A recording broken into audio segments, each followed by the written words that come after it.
Welcome to the second meeting of the First Wednesday Club. I'm not going to put my camera on right now, simply because we're going to go straight into the slides in a minute. But I've got Dan with us as usual. So say hello, Dan. Hiya. Dan's going to curate any questions, etc. So keep those coming through if you would, as you normally do. I hope we've had a great month in between today and the last meeting, and started to implement some of the things we spoke about, thinking more strategically about your marketing. It's certainly been a busy month here at the Yardstick. We've launched 6 websites over the past month, including Chris Budd's Eternal Business Program, which I'm sure you'd have seen mentioned in some of the trade press. We've recruited a new SEO and PPC manager. And yesterday we were nominated for one of the Professional Advisor Awards early next year in the Best Support Services category. So that's exciting, and it's a reason to go and dust off my tux, which I've not used for a while. Keen to hear how you guys have got on over the past month as well. So if you could drop any particular marketing challenges that you've had across to Dan, or any wins, things that have worked really well over the past month. Really keen to hear those as well. So if you could drop those across to Dan, that would be fantastic. In the meantime, though, I'm going to share my screen with you, and let's go into today's content. So hopefully everybody can see the screen. If someone just gives us a quick thumbs up to say that they can see it. Dan, we got some thumbs up. Fantastic. So what I want to talk about today is websites. Websites are crucial in my mind to marketing a business. They have they're clearly part of an online package. They help with offline marketing as well. So I really want to talk about that today. As always, feel free to drop any questions you've got through to Dan, and Dan will nudge me in the ribs as we go. So we're going to look at 6 different things. The 3 aims for your website. The importance of taking an evidence-led approach, how to pass something that we've coined the split-second test, avoiding the trap that many financial planners fall into. We talked about that on a blog last Friday, but we're going to mention it again today. We're going to reveal the 5 things that most often miss from advisor or planner websites, and then the things to consider in a website audit. Of course, we'll send around the video from today and the slides which will accompany it. So without further ado, we shall crack on. And as I said before, last month we spoke about a strategy and the importance of thinking strategically and not thinking tactically. And that's massively important. And for me is fundamental to achieving your business aims and delivering effectively on your marketing. And for most advisors or planners, at the centre of that sits their website. It's just crucially important. Nowhere else is it more important than when trying to generate new clients. And the reason for that is very simple, and it's Google. We as consumers all now spend a huge amount of time on Google, looking things up, doing research.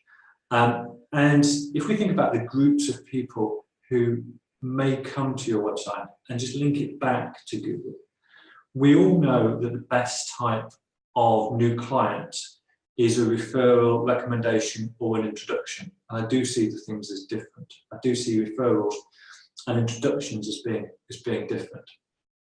But if someone is referred to you, there's a significant chance that they will do some Googling. They will check you out online. Now that may be to do something as simple as get your telephone number or email address. It might be because they want to do more due diligence on you, understand a bit more about you as a business, you as a person, and whether you might be the person to solve their current financial challenges or help them achieve whatever their aspirations are. But that online search, the search results page that they see, and the links through to your website, which hopefully also appear, are crucial. And it's a journey people follow. It's a tried and tested journey that people will follow before getting in touch with you. And what they see online, both on a Google search results page and your website, will increase or decrease the likelihood of them getting in touch. So if they see on a Google search, if they can't find you on a Google search results page, that's a problem. And I don't know when the last time any of you Googled yourselves was. You might want to send down a little note and say when the last time you Googled your business name. But it's hugely important that someone can find you, and that's called a brand search, which we may talk about more in a bit. But it's then, assuming you can be found, it's then massively important that what they see on that Google search results page leaves a positive impression. And that's why your Google My Business listing and your Google reviews are so important. I'm yet to see a financial planning firm with more than about a dozen Google reviews, and that's rare. Most have got 2 or 3, generally from friends, family, or their parents. It's very rare that we see a financial planning firm with many Google reviews, and it's the simplest way of differentiating yourself from your peers and impressing potential clients. And then clearly after the brand search, it's important that someone can find your website.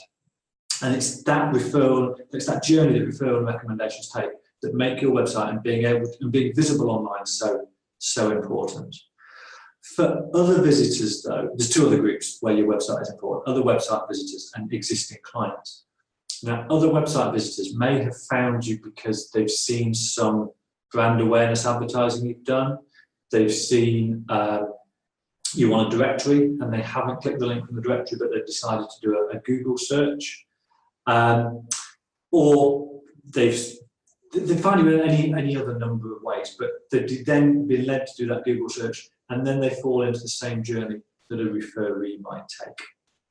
And then from existing clients, your website provides a measure of reassurance, especially if you set up a new business and you're trying to move clients across to them. It often provides a portal for them to get through to their online valuations, if that's something you offer. You should be using it as a repository for blogs and news articles and pushing existing clients to there to read them via your newsletters. And of course, the more impressive the website, the easier it is to refer you on to potential new clients. And in terms of new clients, your website essentially has 3 jobs and 3 jobs only. And it's these things you need to think about when you are developing your new website, changing an existing website, making updates, etc. The first is to turn a visitor into an inquirer, a visitor into a prospect. That means making a call to action strong, which we'll talk about in a bit, but just making it easy for them to get in touch. The second is to defer away or signpost away people who aren't right for you. There's a couple of ways of doing that. You can be quite subtle about it by talking about these are the types of people we work with, or we work best with, ... and explain then who you work best with. Or you can be more upfront about it. We don't work well with, we don't work with, etc. And I would suggest the approach you take should reflect your business and reflect your personality. And I don't know if anybody does that. It'll be really interesting to know if anybody's got on their website who they don't work with. If you're prepared to admit to that, then put your hands up with that. And then the third thing your website needs to do is pre-sell you on your proposition and why people should work with you. Really, really important that you do that. Your website isn't the place to be hiding your light under a bushel. It's the place to be explaining who you work with and why people work with you and why people should work with you in the future. Because going back to the first reason, we're trying to turn visitors into enquirers, or at least the right visitor into an enquirer. So those are the 3 jobs we believe your website has in terms of new client acquisition. And if your website isn't as strong as you might hope it would be, you may decide that you want to make changes to the website. And you may decide that you want to make some changes to the website. And in which case, we would always recommend taking an evidence-led approach. You can't, new client comes to you with a portfolio of funds in their ISA or their pension or whatever it may be. You're unlikely to pass any serious comment on that until you've run some analysis using FE Analytics or some similar tool. Well, the same is true with Google Analytics. It's hugely important that you take evidence-led decisions, and the way to do that is to start by looking at Google Analytics. If you haven't got it, add it to your website. It will show you a huge amount of information about how people use your website, even broken down into gender. Are you engaging men more than women, vice versa? And then it's important to look at that evidence in association with other available data. And that might come from your Google My Business listing, which will show the number of brand searches that are run to get through to your website, and a range of other data. And also look at it in the context of your data that you collect for new client inquiries. And really aggregating that data, the Google Analytics data, the information you get from your Google My Business listing, and the information you've got from your inquiry log will help you form a view as to the effectiveness of your website and the effectiveness of your overall marketing strategy. So data is hugely important. And I would never, ever make changes to an existing website or recommend a new website without taking an evidence-led approach and looking at Google Analytics. My wife's website is a good example. It is genuinely ugly. She won't mind me saying. It's old, it's cranky, it doesn't look great, but it gets 8,000 unique visitors a month. It's got a bounce rate of about 20% and generates new inquiries. So if someone was looking at it in isolation, they would say all those things about it. They would say it was ugly. They would be reasonably negative about it. But actually, pragmatically, it works. And when you look at the inquiries it generates and the Google Analytics, there's no getting away from the fact that it works. So it's very difficult to pass any sort of serious judgment on a website until you've seen the Google Analytics. And for those of you that weren't on, our Google Analytics webinar is that we did 10 days ago or so, is available. So if you want it, if you want to copy that video, drop down an email now and just say, or no, not an email, but a note, and just say you would like a copy of that. But the analytics is so important.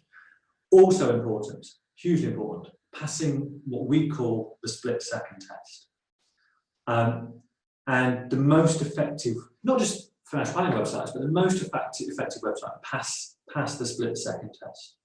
And that means the visitor can quickly understand what it is you do, who you work with, and whether you can address their trigger, their problem that they're on your website for right now. People will be coming to your website because they have a trigger, a reason for seeking professional advice. It would be great if people came online or people came to you because they wanted a financial plan. Wouldn't it be fantastic? The promised land, if people were coming to us saying, hey, financial planning can help me turn my life around, can work wonders, I want a financial plan. But at the moment, we're not there. People are coming to seek professional advice because they have a trigger. Might be something very simple. Stock market's fallen and they're nervous. A wake-up pack through their door. Their annual statement, which they don't understand, and who can blame them? It might be a problem that an event is created, birth, deaths, marriage, that sort of stuff, an inheritance, a job change, a business sale, but an event in life that has caused them to seek professional advice. Well, it might be more aspirational. I want to retire, I want to change career, I want to move house, I want to change my life, whatever those things are. But they're coming to you with a trigger, and we've got to understand and address that trigger. really quite early. And it's important that we pass the split second test, because people are increasingly impatient, especially online. We skim read, we look at images first often, rather than looking at content. We filter out content we don't like. And we need to convey and pass the split second test because of the name, split second. It's not rocket science. And there are some telltale signs. Go and look at your website now, see what it says at the start. See what it says above the fold on the homepage, which is where most people will go. And there's some telltale signs that you're not, whether you're passing the split second test. A higher than average bounce rate. Just be careful though about being misled and something else causing a higher than average bounce rate. For example, a burger menu, which we may talk about more in a bit. People spending less time on your site than average, fewer pages being viewed, your homepage having a high bounce rate or a low time on page, all these sort of things indicate or start to indicate whether you're passing that split second test or not. And it's massively important that you do. It's also important that we avoid the trap that too many financial planners fall into. And we wrote about this on a blog on Friday, which seemed to split opinion, which is always rather nice. The blog on Friday we wrote talked about the trap that financial planners fall into. And that trap being that they often focus too heavily, too quickly on the benefits of financial planning and fail to address the triggers that the visitor has. We talked about those triggers a few minutes ago. It's the problem they have that leads them to seek professional advice. And too often, financial planning websites come on too strong too quickly. We've all been on websites where a pop-ups come up, an opportunity to get push notifications or sign up to a guide, and they come up too quickly, or a live chat, and it's really, really annoying. And it increases bounce rates, increases frustration. And talking too soon about financial planning, in my view, is equally bad.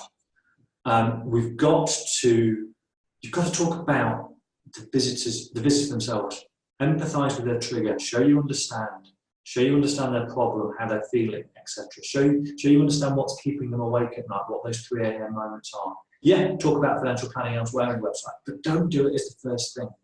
Pass that split second test and talk in their language about their problems. It's so, so important. And we see so many financial planning websites fall into that trap. And as I say, the blog on Friday seemed to polarise people a little bit. It was our best day for new inquiries for a long while on the back of the blog. And I had at least one person ring me up to tell me that the blog had pissed him off. He actually picked up the phone to tell me that, which is fair enough. And we had a good chat once he got it off his chest. But nevertheless, again, if you didn't see the blog, drop down a note and we'll send it across to you.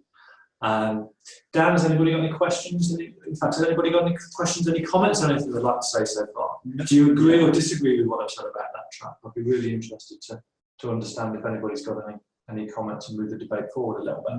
No comments just yet, and we're doing good for time. We're doing exactly a third through the slides, exactly a third through the hour. Fantastic. Right, so the things we'll then go on to the 5 things we often see missed on advisor and planner websites. The first is what we call social proof. And that's essentially the thoughts and words of others to demonstrate what a good job it is you do.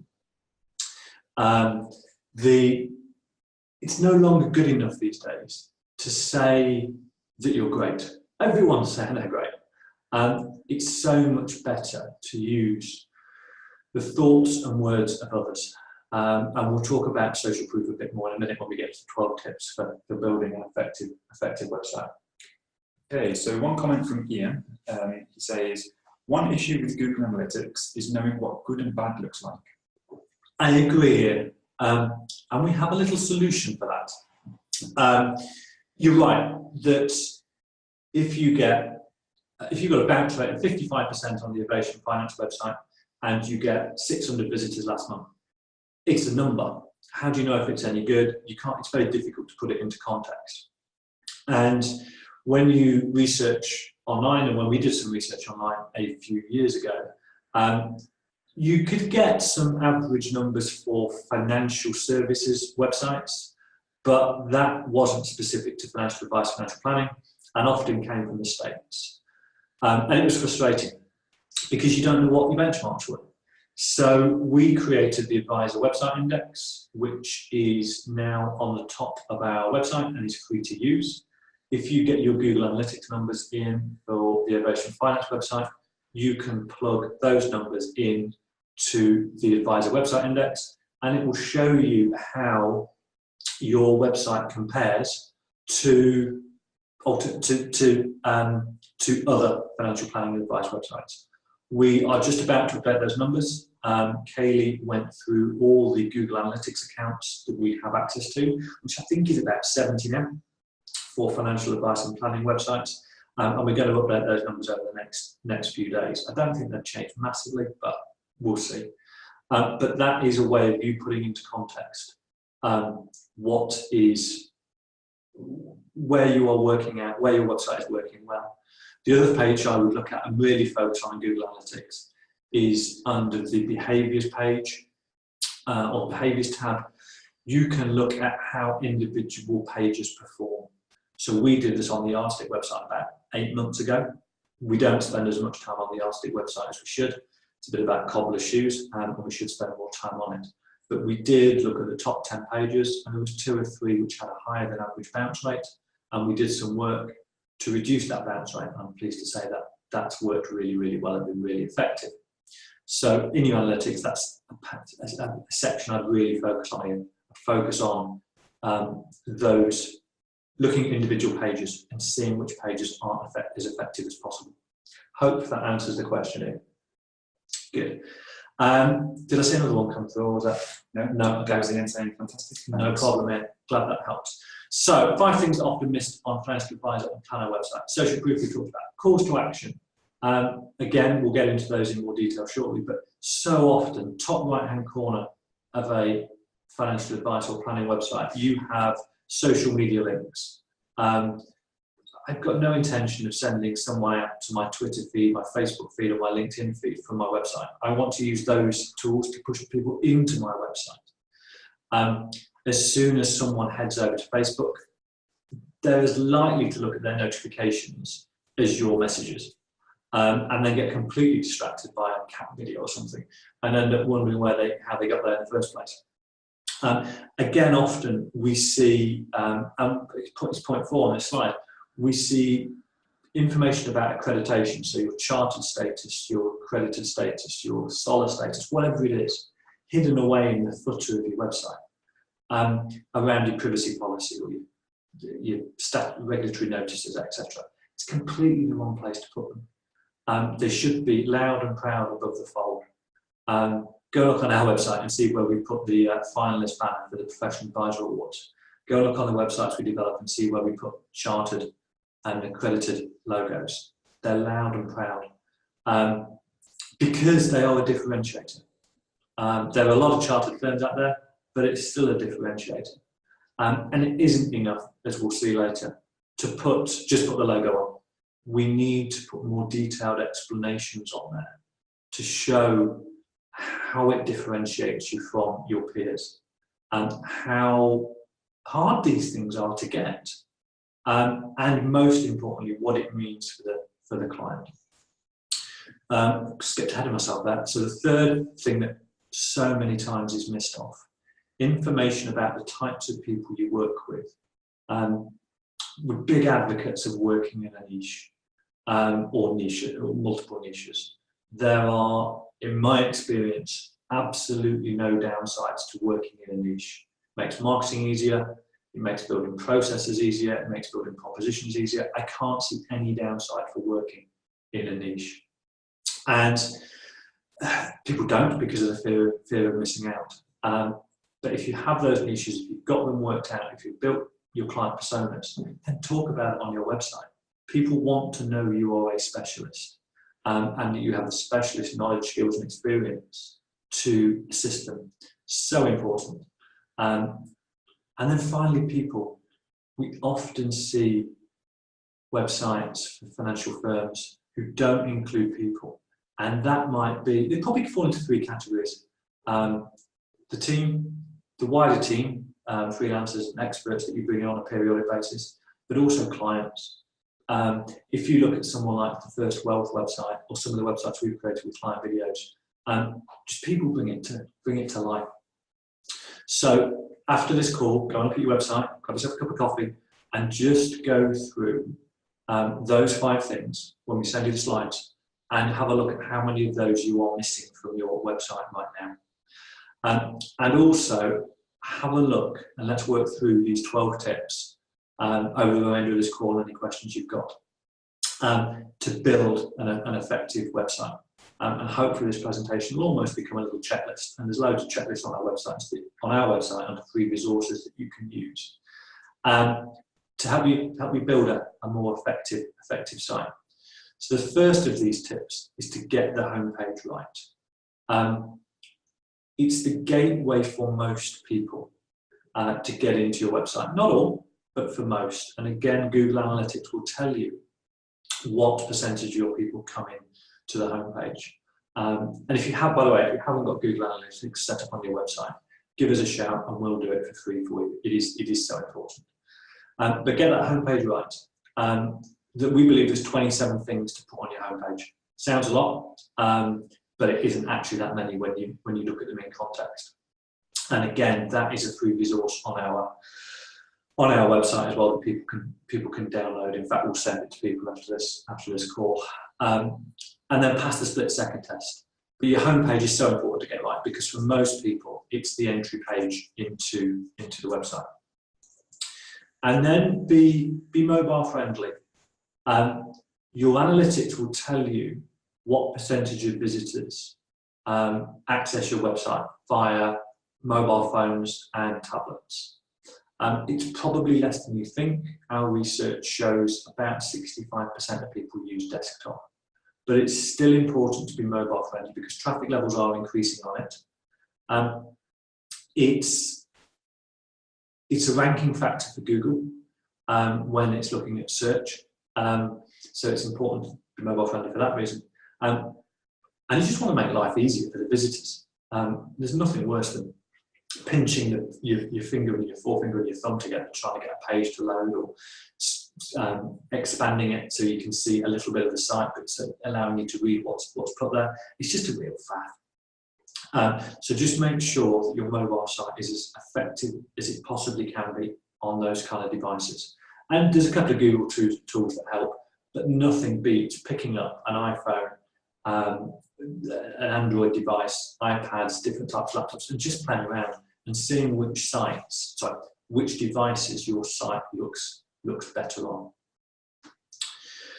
Third, know your numbers. We've already spoken about that to a great degree. Google Analytics is your friend. It's free. There's really no excuse for not having it and not getting it to work. We put a lot of tools out there to help financial advisors and planners interpret the data. It's massively important to take those evidence-led decisions and use Google Analytics, as well as other data, to understand what's working and what's not, and then base changes on that evidence, then come back and monitor those changes. It's really quite interesting to see it's quite interesting to see the effect of changes on a website. Can't get it right all the time, but the beauty is you can see the effect of the changes you've made. See whether they're working. The bits that work, do more of. The bits that don't work, then come back and review. But it's fantastic to be able to see the results of your labours, the results of your hard work. So Google Analytics, know your numbers. Calls to action, we talked about those already, in that so many advisor panel websites don't get them right. Think about what calls to action you want a visitor to take. Generally speaking, in my experience, financial advisors and planners want website visitors. They want the primary call to action to be to pick up the phone and get in touch, or at least the right ones to pick up the phone and get in touch, which is great, and that's fine. I wouldn't argue with that at all. But I would always include a secondary call to action as well. Now, the secondary call to action is one that someone can take without picking the phone up to you. And that might be to send an email to you or to complete an inquiry form. And we believe that's important for a few reasons. The first, someone might not quite be ready to pick up the phone. You're a scary financial advisor or scary financial planner. They're a bit nervous. They've never used one before. Their husband, think about a widow, their husband used to deal with the finances, and now they're a widow. They know they need to do something, but they're a bit nervous. Those sorts of things, those sorts of people. And a practical level, people might be in the office, open plan, want to send an email rather than pick up the phone. So make sure you give that secondary call to action, that they can take if they're a bit nervous, if their environment means they can't pick up the phone, or if it's a Sunday afternoon and they're doing a bit of Googling, they're trying to book that meeting with their financial professional, and you're clearly not going to be in the office on a Sunday afternoon, and they know that, and they would rather just ping you a message online. So make sure you've got that secondary call to action.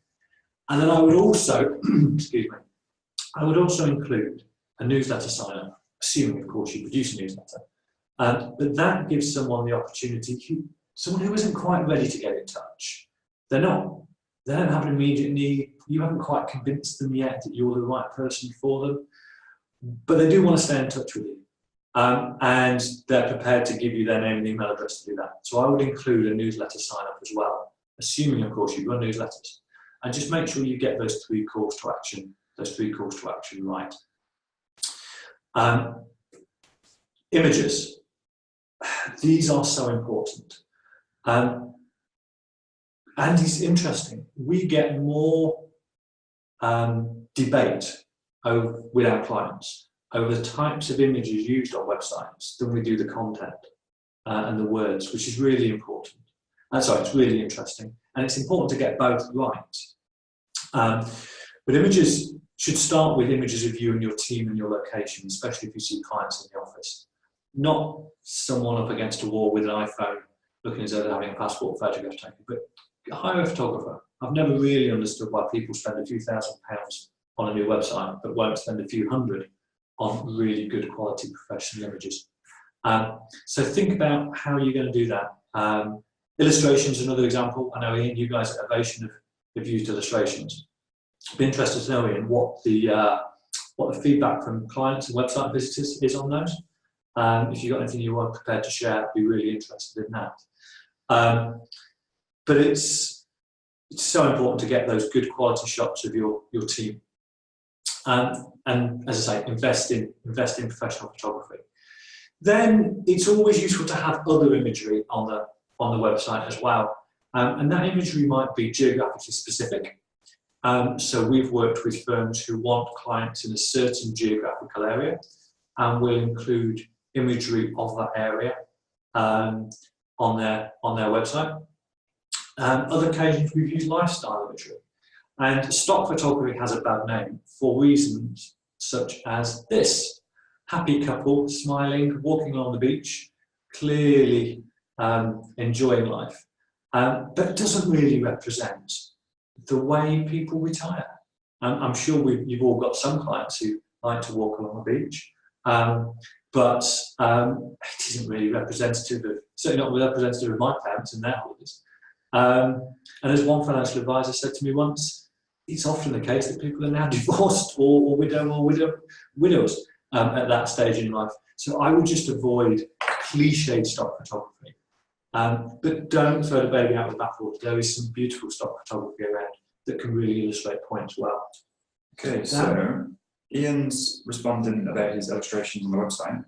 So he said the feedback he's had has been very mixed. I think the quality of them lets us down a little. We are about to replace them with something similar, but much better quality. Okay, be interested to see what you replace them with, Ian. I can see how they would divide opinion. I quite like them, but I think a lot depends on your target market. But at least, Ian, you avoided the happy, smiley couple walking down the beach like this. So in terms of imagery, have a really careful think about the imagery, the themes you use throughout your site. Of course, have a think about where you get it from as well. You've got to be careful not to fall foul of copyright, etc. The last thing you want is a letter through from Getty Images saying you infringed our copyright, come in a few £100. And that's probably as bad as using a couple walking down the beach. So let's take those off before they offend us anymore. Be specific. Really important to be specific. You know who your target market is, or at least you should do, and you should have created those client personas, which can be embedded throughout your marketing activity. But on your website, make it clear, as we've done on this site, for example. And this was taken from the first site we ever launched way back 2 years ago now. And this makes it very clear who they work with. Now, they're still pretty broad niches. I don't know how many business owners there are in the UK, but there's probably a few million. And the page itself will go into a bit more detail about the types of business owners they work with. But it's as much to do with demonstrating professionalism as it is making it easy for people to navigate around the site. If I'm 65, really hacked off with work, redundancy is looming, I've got a DB scheme, and people retired 3 years ago, and I'm still working, I know which one of those I'm going to click. If I'm a time poor exec on a Sunday afternoon, it's the first time I've had a chance to try and find a financial professional who can help me with an issue that I've got because I'm worried about whether I'm nudging the lifetime allowance, I know where I'm going to click. So it's as much about demonstrating expertise and knowledge as it is making it easy for the visitor to navigate around the site. And I know there are other agencies around who suggest that this kind of stuff shouldn't be put on websites. I cannot see any downside for doing it. And it makes it easier to explain the problems that you solve. And this slide probably should be updated now to talk about the fact that there's certain problems you'll solve, there's certain aspirations you can help people achieve. But people are ultimately interested in themselves. They're interested in whether you have the ability to solve their problem, their aspiration, deal with their trigger. Excuse me. Never a good idea, in my view, to talk about products. You can talk, there's certain times in blogs when it makes sense to talk about products, but not on your website. We've all seen those sites. I don't think anybody looking who is on this call has got such a site. But we've all seen those sites that says we do investments, pensions, protection, savings. It's just dull.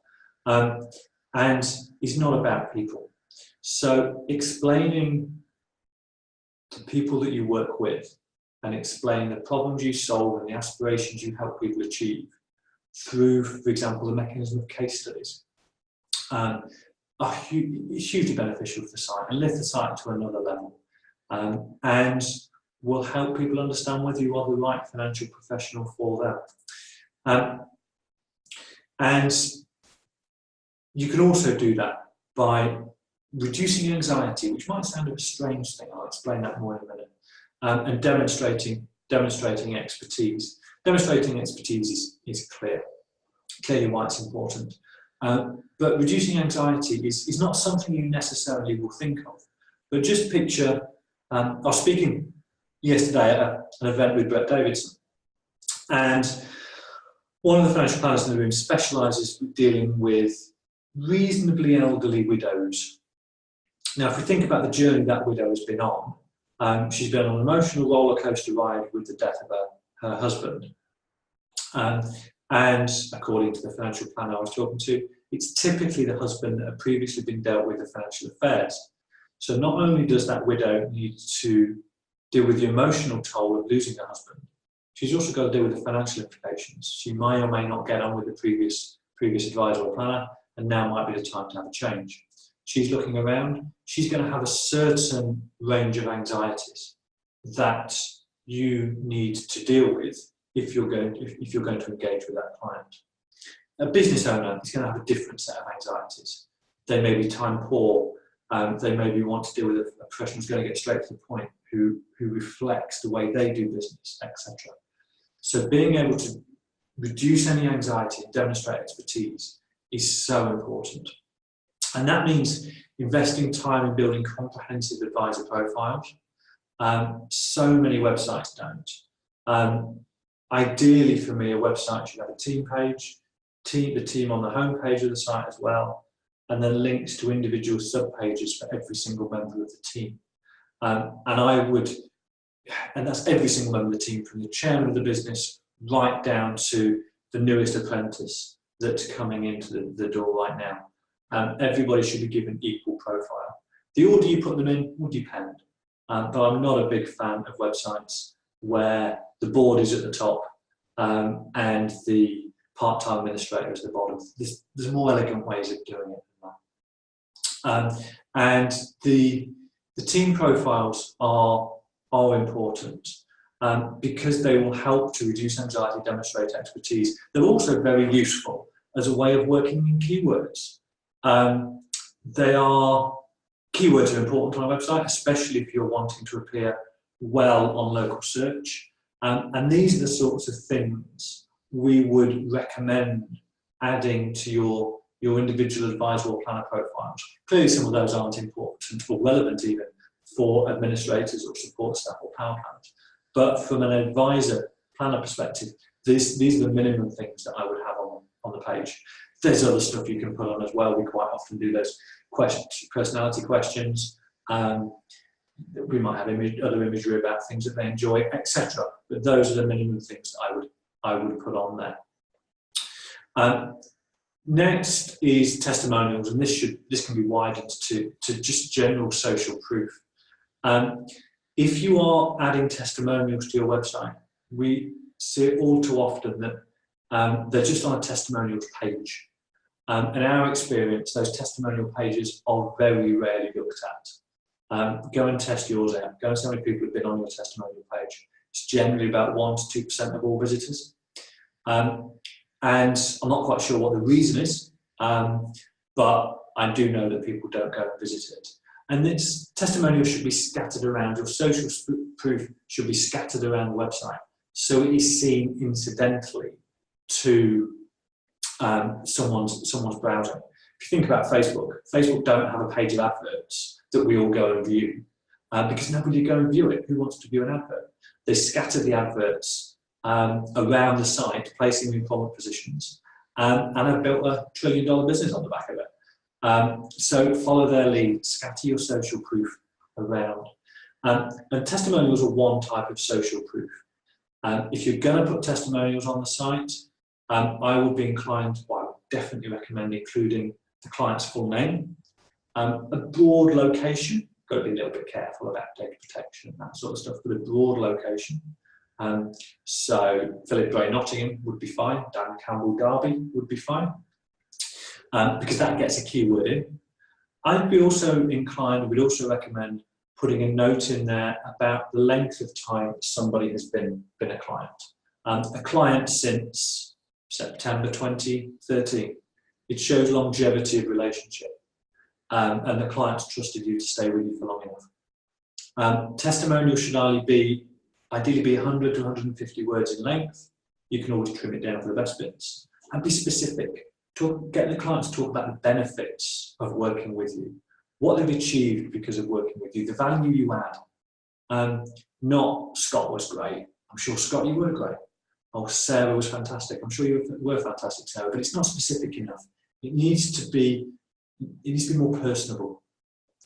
And always ask for testimonials via email. Don't ask for them. You might set it up verbally, but don't expect to have lots of conversations about testimonials and get them flooding in. People forget, life gets in the way. And on our website, we've got a template that you can use should you wish to go and get some more testimonials. Dan, have we got a question? We have. So Ian asks, how does that translate into video testimonials? Well, that was the next thing I was coming to, Ian. And I would suggest we may do a webinar entirely on social proof. But video testimonials for me are on the gold podium of testimonial stroke case studies. If you can get your clients in front of a camera talking about why they came to you, what you did, the value you added, how you've changed their lives, etc. And we can be talking in terms of concepts and outcomes. We don't have to be talking about, well, I came to Ian with 500,000 and he got me a 10% return last year and I'm really happy. Forget that.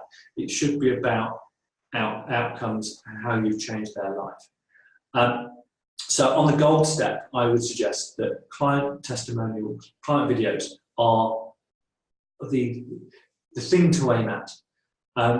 They take some organising, there's some cost involved, and there's a perception amongst advisors that their clients won't do it. Sarah, I think you've added some video testimonials onto your website recently. I'd be interested to, maybe if you just pop down a note as to how easy or difficult it was to persuade clients to do it. But that for me is the gold standard, the gold medal position. You can then use that information in a whole load of different ways. You can create short show reels, 15-second videos, which you can use on social. You could create a show reel of the best bits. You can transcribe them, so you transcribe those videos so you're getting keywords on the website. There's loads of stuff you can do with that.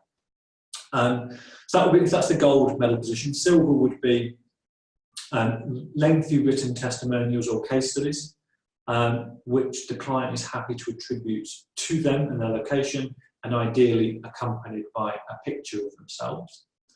And then very much in bronze medal position is the traditional non-attributable short case testimonial, which really doesn't tell anybody anything. If you can aim, Ian, and everybody else, for the gold medal and getting clients to get in front of the video camera, I think it's a really good thing to do. It might cost you $2 or $3 grand, probably the top end of what you should spend. But the benefits are huge, and you can keep using them again and again and again.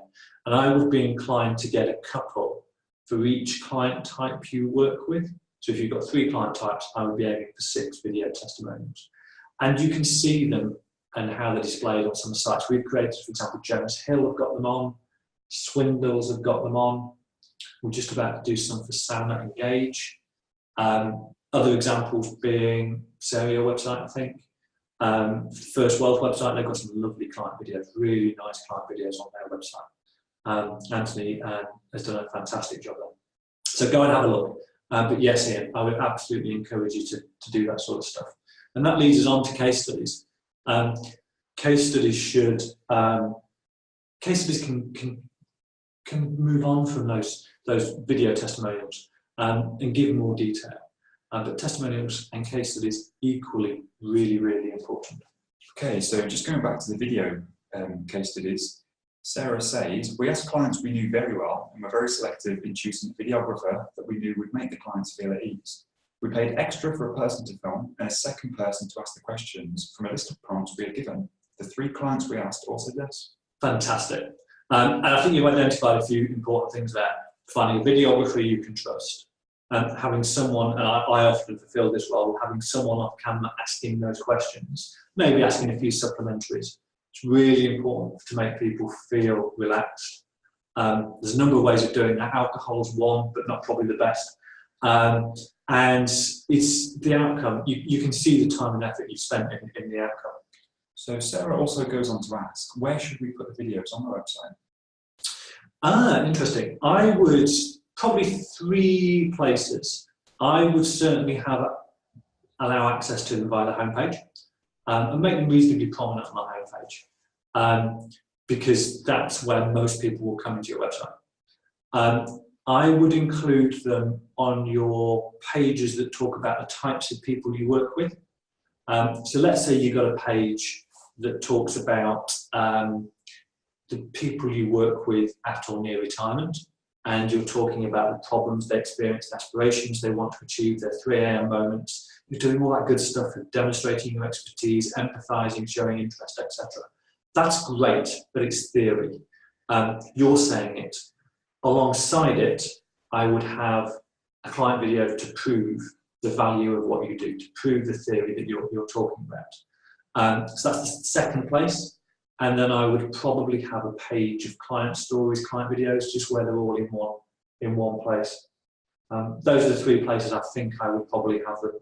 I can't quite picture your website now, so we're spending a lot of time on it. But that's probably where the 3 places that I'd have them. The homepage, the individual client type pages, and then building a separate video page. Hope that answered the question, Sarah. Content. Tip 11 on your website. Content's hugely important. It demonstrates expertise, shows you know what you're talking about, it shows your ability to show off. It should add value. People will learn something. People will learn things they didn't know before, get reminded of things they didn't know but they'd forgotten about. And it's amazing the number of people who have an interest in personal finance. And content is a way of giving them a reason to return to your website, especially if it's distributed via a newsletter or social media. And it demonstrates expertise to existing clients, so it validates their reason, one of the reasons for continuing to work with you. But it also demonstrates your expertise to prospects who might not have engaged with you for whatever reason just yet. Timing might be right, might not be right, or they have another reason for not engaging with you. But it's just a light touch way of continuing to demonstrate your expertise, continuing to demonstrate your knowledge, and just touching and nudging them every so often to remind them that you're around. Different people have got different theories on how often you should send newsletters. I would be looking to add at least one piece of content to your website a week. And if it is unique, then that will help drive organic traffic to your website as well. Clearly nobody knows exactly what is in Google's algorithm, but a couple of things which definitely are in there, especially in terms of local search, are long form unique content on your website added on a regular basis, and Google reviews. Two really, really important things for improving your position on Google search, which neatly brings us on to slide 12. Remembering to help Google. And we often get asked, how much should I be spending on SEO? And SEO is often seen as this mythical thing that people can do, which will suddenly propel you to the top of the Google search results page, when actually it's just a combination of common sense. And that common sense starts with adding keywords onto your website. Actually starts with understanding what those keywords are, then making sure they're added onto your website in the right place, in an organic way, in a natural way. It's then around putting good quality content on pages, making sure the site is reasonably quick, your Google reviews, but it also means adding page titles and page descriptions. And they're so often forgotten.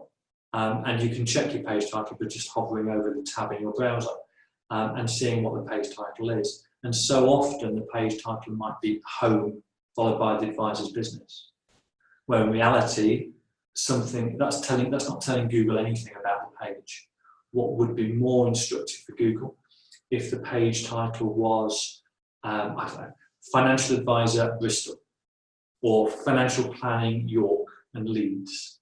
But it's far more useful for Google to tell it things like that, rather than this page is called home, this page is called about us, or whatever it may be. So remember to help Google. And as I say, how much should you spend on SEO? Just as an aside, probably very little, because it is a combination of common sense steps to help Google find your website. 5-10 years ago, it was different, and it was about link building and buying links in. But these days, Google have got wise to that and really are, unsurprisingly, will penalise people for doing that. So I would not spend money specifically on SEO, but I would spend time, effort and money on a load of common sense steps that will actually improve your SEO as opposed to being a specific thing. And we also need to remember that once you've built a website or redeveloped a website, you've gone through the 5 mistakes, you've looked at the 12 different tips and done a load of other stuff as well, that this isn't the field of dreams. We've got to do other things to get people to your website. We can't build it and expect people to come. We need, going full circle to the first Wednesday Club in November, to build a strategy that will get people to your website and get them to take calls to action. We cannot expect just to build a website and hope people find it. So that's where I want to leave today. We've got a few minutes, maybe 4 or 5, to answer any questions. Really happy to throw it open to any questions people have got about websites, current marketing challenges, successes you've had over the past month. Anybody got anything they want to say before they sign off? Ian, Sarah, have those answers been useful to you that we talked about? What have we got coming in there? Thanks, Ian. I'm glad that was helpful to you. So let's say, if you've got no other questions, thanks for your interaction today. We will send the video through. I think what we're probably going to do with the First Wednesday Club from the new year, now we are down to a hardcore people, I think we're probably going to move forward with one session, maybe at 10 o'clock on the first Wednesday of each month. Hopefully that will be okay for everybody, and it's probably a more sensible use of our time as well. So I hope today was useful. Go back, look at your website critically, look at it through the lens of Google Analytics, and go make those changes. It's probably not too early to wish you a Merry Christmas, and look forward to seeing you on the other side in January. Have a good break, everybody, and we'll see you in January. Cheers.